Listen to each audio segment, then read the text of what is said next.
Okay, may I ask you what you're doing, Susan? Those are Borlotti beans, and we're having them with our shepherd's pie tonight. We grew them last year, wasn't it? This Oh, year's what one, is this? or Yeah, last this is year. this year. Yeah, well, Last year, yeah. we're keeping Last some season. Yeah, we're keeping some of our beans for growing. So, but there was just too many Borlottis to grow again.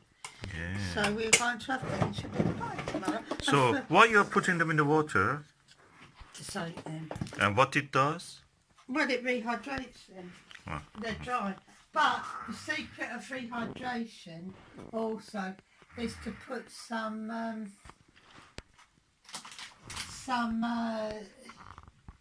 soda in there. Oh, And baking that's soda. Yeah, and I can't find it in the cupboard.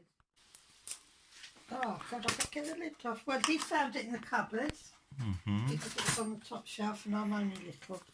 Now, I think a good teaspoon of this. Will do the trick. Oh, that helps the softening of the skin. Yeah, it does. It will soften the skin and it just Hydrates it. yeah, Rehydrates. and then it will rehydrate. Yeah. And by tomorrow morning, those beans will be well and truly soft and For cooking. Sunday lunch. Yes, shepherd's pie. Shepherd's pie. Beautiful. Vegetarian shepherd's pie. Oh, lovely. Because I have an allergy for red meat. So.